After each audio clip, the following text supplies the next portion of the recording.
भडगाव इथल्या महात्मा फुले शिक्षण मंडळाच्या आदर्श इंग्लिश मीडियम स्कूलमध्ये नर्सरीतील 2 बालकांचा 16 डिसेंबरला कल्याण कोला नाल्यात बुडून मृत्यू झाल्याची घटना घडली होती। या घटनेसंदर्भात दोषींवर कठोर कारवाई करण्यात यावी, बालकांना न्याय मिळावा या मागणीसाठी भाजप आणि राष्ट्रवादी काँग्रेसतर्फे शनिवारी भडगाव बंदची हाक देण्यात आली होती। या बंदच्या आवाहनाला प्रतिसाद देत भडगाव इथले व्यापारी, दुकानदारांनी तसंच छोटे मोठे हात व्यवसायवाले स्वयंस्फूर्तीने 100% कडकडीत बंद पाळण्यात आला।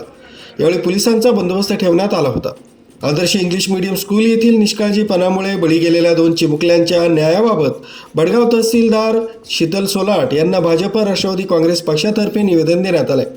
निवेदनात म्हटलंय की 16 डिसेंबरला आदर्श इंग्लिश मीडियम स्कूल येथल्या नर्सरीत शिकत असलेल्या अंश तहसीलदार व मयंक वाघ या 4 वर्षीय बालकांचे शाळेच्या व्यवस्थापन समिती तसंच शिक्षकांच्या निष्काळजीपणामुळे थेट वर्गाच्या हजेरीपटावर हजर असताना 3 तास या विद्यार्थ्यांकडे दुर्लक्षित करून त्यांच्यावर काळजीपूर्वक लक्ष न दिल्यानं त्यांना मृत्यूच्या दारात जाणीवपूर्वक ढकलण्यात आलंय।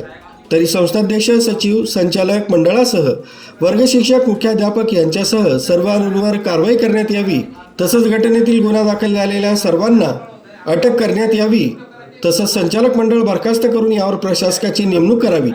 शाळेबद्दल केलेल्या स्थळ परीक्षणात शौचालय तसंच इमारती संदर्भात केलेल्या परीक्षण अहवालाची मागणी करून शिक्षण विस्तार अधिकारी तसंच प्रमुखांना, जबाबदार अधिकाऱ्यांना निलंबित करून त्यांच्यावर योग्य ती कारवाई व्हावी। आदर्श इंग्लिश मीडियम स्कूल तसंच परिसरातील बांधकामं ही नाल्याच्या अतिक्रमित जागेत नाल्यातील पाण्याचा मुख्य प्रवाह बदलून भरावा केलेल्या जागेत केलेल्या बांधकामाची नगर परिषदेमार्फत दिलेल्या परवानगीची योग्य ती चौकशी करून कारवाई व्हावी, यासह इतर प्रमुख मागण्या निवेदनात करण्यात आल्या।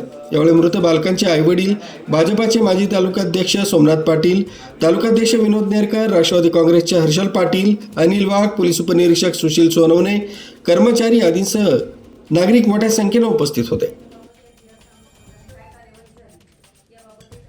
याच्यामध्ये हे तुम्ही आरोपी करा